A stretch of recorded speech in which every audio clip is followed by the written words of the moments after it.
unu echetala akụkọ di na nwunye na-aba nwetara unu wee na-agwa unu na fa na-abụ n'ụdị na nwunye na 2024 ruo na 2025 agba nke nwoke egbe nke nwoke wee nwụrụ bịazikwanụ ka unu nụ ajụjụ ọnụ ndebe nke nwoke na-ajụzi nke nwaanyị ebe anụnwa maka na ọha ife nke nwaanyị na-ekwu ka fa nwa na-ekwu fa na-aghọtafio nke nwaanyị na-ebo nke nwaanyị ebubo na-asị na nke nwaanyị gwara fa na ya na nke nwoke mee kọntraktị marriage na fa na-aba abụghị ezigbota di na nwunye na ife fa na-abụ kpebiri bụ agbachaa nkwụsị nke nwaanyị ebulu akpịa wee nawa nke nwaanyị a na-aza enu ọkwọ nkwụ agba na 2024 nke nwoke ruo na 2025 nwụrụ ọ bụ na kọntraktị marriage n'ọnwa mmontu na otu months ka ife bata na fa na-aba agbasazi oruzie ka nwanne unu nwoke nwụrụ mụrụ na-asịzi na kọntraktị marriage nke nwaanyị na-akọwa na nke nwoke adụka ọnụbugo nwaanyị andị na onwere ka omume nwanne fa nwoke anụnwa dị na ya na ya na-abụ na-enweta okwu na relationship fa na marriage a na fa ekwesịghị ịnụ ya sinsi na o nwere ife ọ na-agwa nke nwoke maka omume ya bụ nke nwoke ka ọ gbanwee na nke nwoke ekweghị agbanwe na onye akpata fa ji eprospond ya bụ marriage wee rukwa na nke a oru mgbasị ya agba nkwụ ọsị na ọ ya agba nke nwoke wee na-ahụ ya na-ebigokwa anya bụ invitation bifo nya bụ nke nwaanyị wee kweta wee nụọ nya bụ anụmdi na nwunye maka na nke nwaanyị si na ọ gwaburu nke nwoke na ya jekwurukwa first wife ya ka ya zuo ike nke nwoke jụ ife ọ kọrọ ebe a gburu ibu mana ndị be nke nwoke na-aghọtafio nke nwaanyị bikos ọ bụghị ife unu na-ajụ nke nwaanyị bụ ife nke nwaanyị na-akọwara unu ya aghọta nke nwaanyị na-akọwa na ya na nwanne unu nwoke nọbụ na relationship and na agbamnkwụ a na fe ekwesịghị ịgba ya sinsi duto omume nwanne unu nwoke a na-eprospond ya unu na-asị na ọ bụghị ife ọ gwara unu na agrimenti ya na nwanne unu nwoke bụ na kọntraktị marriage ibe nke nwoke na-akọwakwa na ọ bụ oziri egbe agha agba nwanne fa nwoke bụ ife gburu ya na ife gbuziri ya bụ nsị na aja bụ ife gburu ya na-enyere ya tụsasị ọnwa ya na ife unu na-akọwazi bụ na nwunye ya nyere ya tụsasịa o nyeghị ya tụsasịa ahụ sinsi mgbe agbabeghị egbe o ruzie mgbe a gbara ya egbe onyezie ya bụ tụsasịa nna onye fu eziokwu ya kwuo nwa mmụọ emewuzina nwa mmadụ emewuzina nwa mmụọ ọ bụrụ maka na nwatakịrị enweghị mmadụ ka unu ya eji wee na-ebo ya ebubo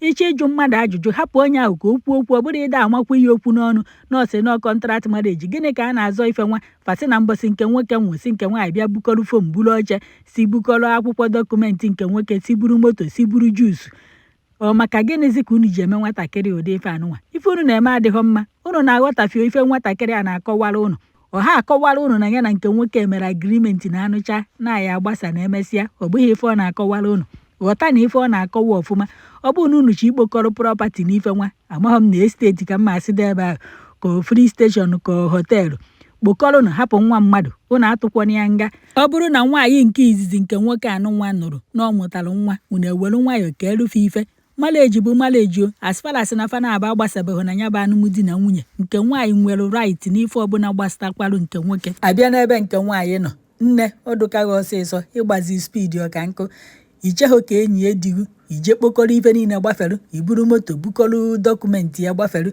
imetaghị ya saịdị ahụ ọsọkwa ya bụ na onwe ife na-eselogo na ndebe dị ume ọbụla fa na-akpọ na gị bukọta ife niile ahụ ọ bụghị mgbe ahụ ka ị kwesịrị imetụ eniti n'aka ị kwesịrị ichere akwa adịghị akwachazie ya unu ewee zọba ife niile ma ndebe dị ugo na fa na-azọ ya ama m ka unu si wee jegide nke mezi na ibukoji ife niile agbafere ọsọ amaghị nna mmasị na ndebe dị osi ego chịkọta ya iwee were ya gbafere ka ọ na fa agwaghị ijọsụ nnọọ chịkọrọ ya ọ bụrụ na fa enyeghị nsogbu maka ya bụ ife iwee were aka wee chịkọrọ ife niile nne imetaghị ya ọ dụzie ka ya sị na maka ego ma ọ prọpati ka iji wee kweta wee nụbụ ya ịdara ya saịdị ahụ mana ndebe dị fa were ya nwa ya ebe ị nọ ebe a bụ na esi na ambasadọ si gị ebe oge bụrụ kaadị ka imekwu ya ifere ndị anya ya ọdọ ya emechaa dị traditional marriage ka ijebere ngwọkwa ikwu kuchigosi na ibụrụ nwunye ambasadọ kwa ya you need to answer this question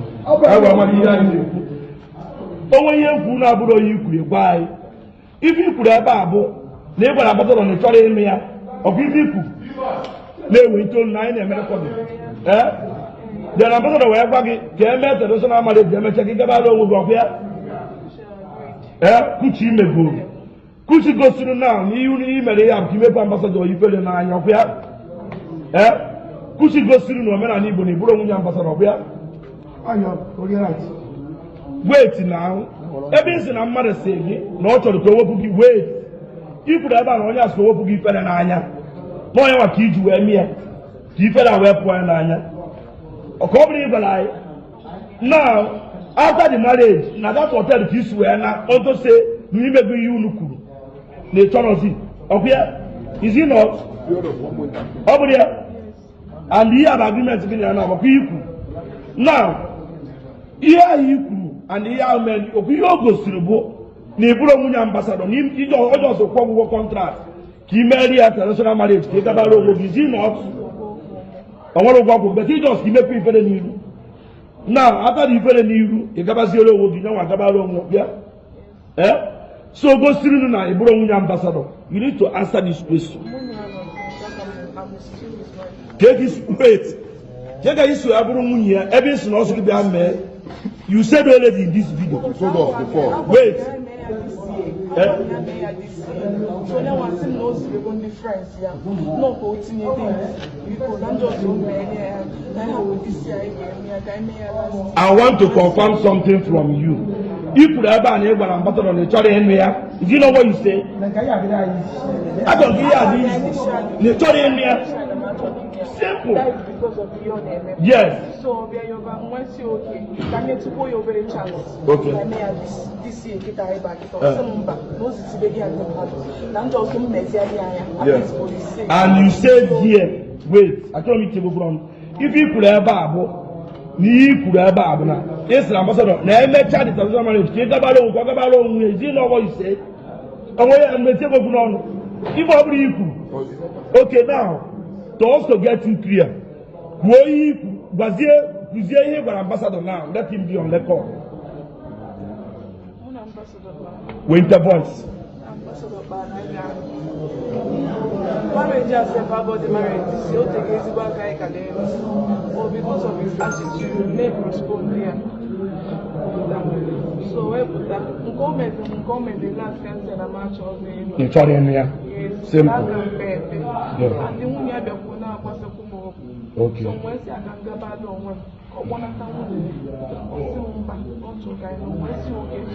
Okay, now this one we are get the point.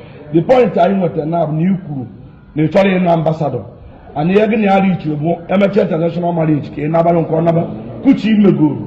Now I get the point. Now, are you aware that 30th of last month, remember that national marriage. Last month, November now. Okay, last November, I think November 27. 20. Yeah, November 30th, because I'm a month and 2 days old. Now, November 30th, national marriage. Are you aware?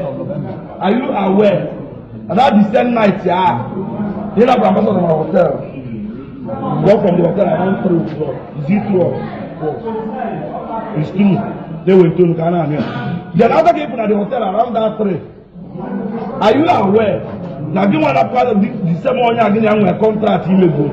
Jenna be to take property, but that the same day. Are you aware?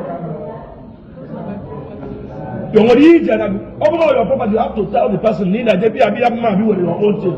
Why should you go by time?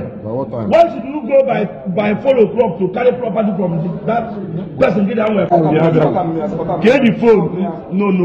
I'm a check and phone to me. Hey, face this camera. Now, Kapak. Get the phone. Chidema. It might be another now. Coffee. Okay. Can you tell me about?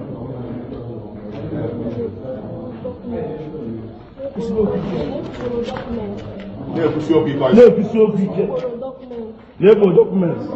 Documents are now going to come with area. I beg you. Go to the end. I beg you.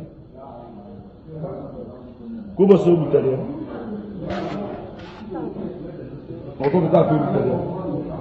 Okay. Our documents here will go to the Kita idea can recover the documents. Never was the documents.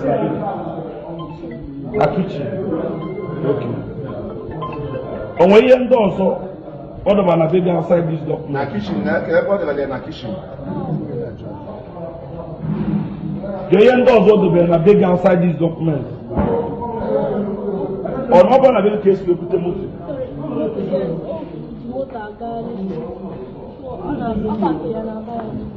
Okay. Only I don't change you now. Why do you recover these documents? As long as you God, yana me a Juwebia. How Juwebia Juwebia hospital? Juice. If you juice up on the folia. If you the juice on the for the juice. Now, can do that Konkoma Court to any of that juice? Can ever the correct to food the Konko?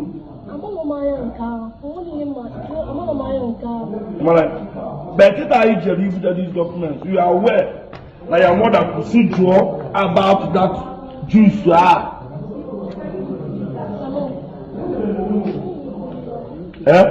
Okay, well, okay, I'm from the after Kongo. I will walk on. Now, why the park motor with these documents in a video? Why not Adria? Care documents to be here? All we know was only these documents. Oh, yeah, not as you can do. As the mobile ever to go, we better want a biggie. Only I get the honor of the biggie. Yeah, okay. Came in a jury and boy, but he put these documents. Can you have 0 for years? What about the documents? So the ambassador was one ambassador go with the documents. Why in Nigeria can you have these documents? Nigeria. Okay. In that way, the documents are able to have the documents of property. When you put on a hospital.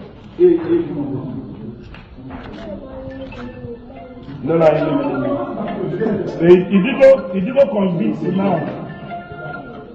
Wait, get out you put up in Malago now.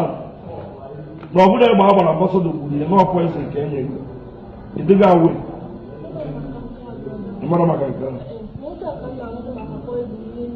Okay.